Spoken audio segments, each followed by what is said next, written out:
Assalamualaikum warahmatullahi wabarakatuh. Perkenalkan, nama saya Vanessa Rejelina. Di sini saya akan mempresentasikan mengenai penerapan Good Corporate Governance pada Bank BSI. Selanjutnya adalah latar belakang. Dalam menjalankan bisnisnya, perusahaan dipengaruhi oleh suatu tata kelola yang baik. Wardoyono dan Lena menyatakan, Good Corporate Governance menjadi salah satu kunci sukses perusahaan untuk tumbuh dan menguntungkan dalam jangka panjang, sekaligus memenangkan persaingan bisnis global, terutama bagi perusahaan yang telah mampu berkembang sekaligus menjadi terbuka. Setiap bank harus memastikan bahwa asas GCG ditetapkan pada setiap aspek bisnis dan di seluruh jajaran bank. Asas GCG yang harus dipastikan pelaksanaannya meliputi transparansi, akuntabilitas, responsabilitas, identifikasi, serta kewajaran dan kesetaraan. Asas GCG diperlukan untuk mencapai kesinambungan usaha bank dengan memperhatikan kepentingan pemegang saham, nasabah, serta pemangku kepentingan lainnya. Untuk meningkatkan kinerjanya, bank wajib pelaksanaan kegiatan usaha dengan berpedoman pada prinsip GCG. Hal ini bertujuan untuk melindungi kepentingan stakeholders dan meningkatkan kepatuhan terhadap peraturan perundang-undangan yang berlaku serta nilai-nilai etika yang berlaku umum pada industri perbankan. Selanjutnya ada manfaat. Beberapa bank syariah Indonesia memiliki aset terbesar seperti yang pernah dilansir oleh Bank Indonesia pada September 2017, bahwa aset terbesar ditempati oleh Bank Syariah Mandiri senilai 84,087 triliun. Disusul Bank Muamalat Indonesia dengan total aset sebesar 57,711 triliun. Bank BNI Syariah membukukan aset senilai 32,42 triliun. Dan Bank BRI Syariah dengan total aset sebesar 30,422 triliun. Selanjutnya ada pengertian. Bank Syariah Indonesia merupakan bank yang dalam kegiatannya mengikuti ketentuan syariah Islam, khususnya yang menyangkut tata cara bermuamalah secara Islam yang sebelumnya sudah dicontohkan di zaman Rasulullah dalam bentuk kegiatan investasi atas dasar bagi hasil dan pembiayaan perdagangan dalam bentuk usaha, yang kegiatannya jauh dari praktik yang dikhawatirkan mengandung riba.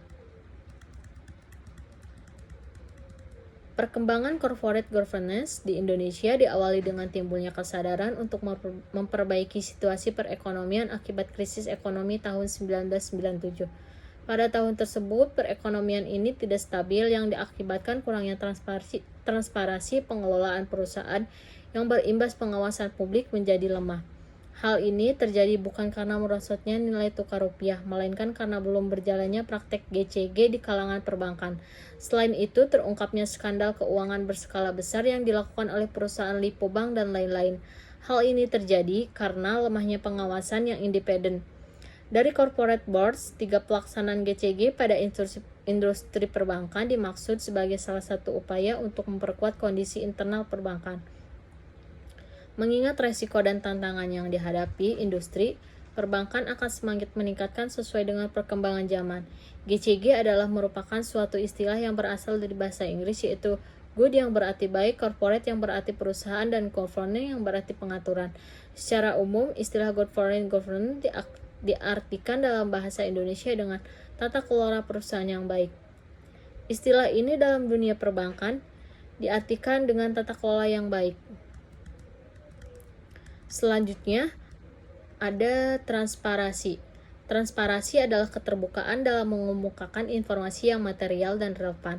Secara keterbukaan dalam proses pengambilan keputusan, prinsip ini diperlukan agar kegiatan bisnis bank syariah berjalan secara objektif, profesional. Dan untuk melindungi kepentingan stakeholder, Bank Syariah Indonesia juga harus mengambil inisiatif untuk mengungkapkan tidak hanya masalah yang diisyaratkan oleh peraturan perundang-undangan, tetapi juga hal yang penting untuk pengambilan keputusan oleh pemegang saham, kreditur, dan pemangku kepentingan lainnya. Selanjutnya ada tujuan. Pelaksanakan GCG pada industri perbankan harus senantiasa berlandaskan pada 5 prinsip dasar, yaitu yang pertama transparansi, yang kedua akuntabilitas, yang ketiga pertanggungjawaban, yang keempat identifikasi, yang kelima kewajaran. Bank harus melakukan penilaian sendiri, SLAP assessment secara berkala. Berikut Penjelasan dari prinsip dasar tersebut. Yang pertama ada akuntabilitas. Akuntabilitas adalah kejelasan fungsi dan pelaksanaan pertanggungjawaban organ bank sehingga pengelolanya berjalan secara efektif. Akuntabilitas mengandung unsur kejelasan fungsi dalam organisasi dan secara mempertanggungjawabkan akuntabilitas merupakan persyaratan yang diperlukan mencapai kinerja yang berkesinambungan usaha Bank Syariah Indonesia. Yang kedua, responsibilitas.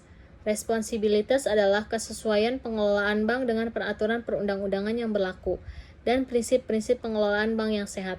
Prinsip responsabilitas atau pertanggungjawaban diperlukan Bank Syariah agar dapat menjamin terpeliharanya kesinambungan usaha bank dalam jangka panjang. Yang ketiga yaitu profesional.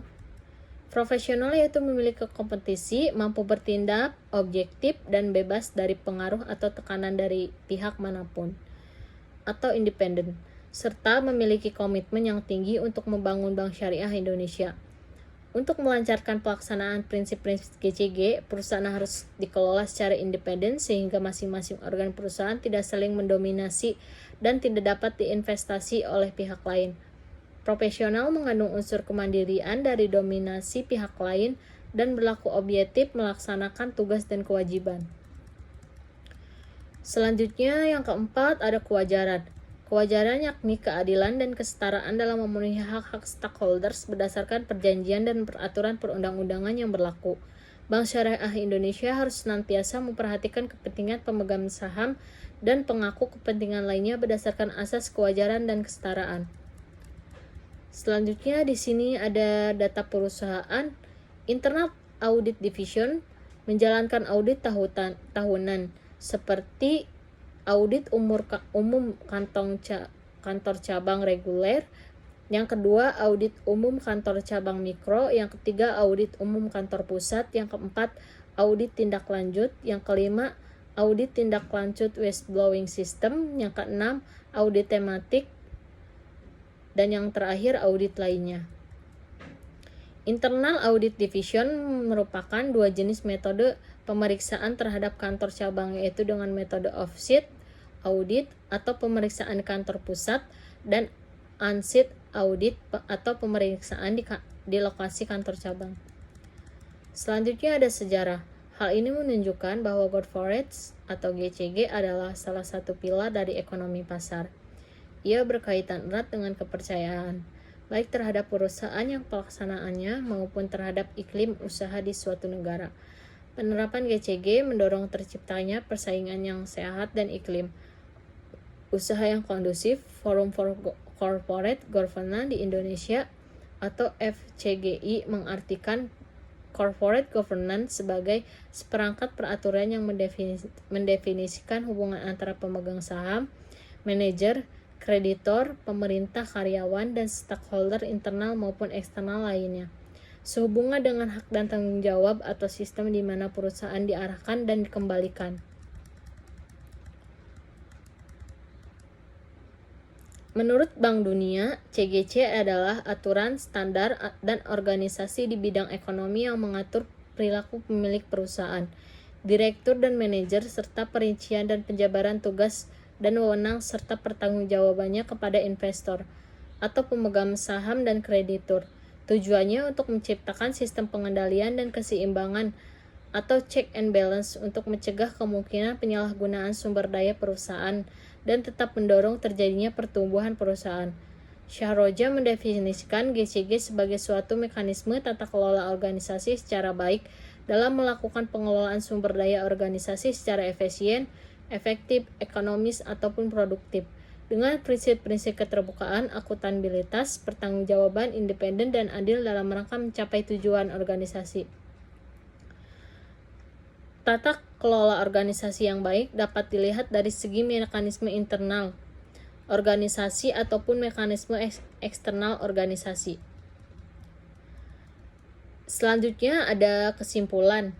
Implementasi GCG di Bank Syariah berlandaskan 5 prinsip, yaitu transparansi, akuntabilitas, pertanggungjawaban, profesional, dan kewajaran.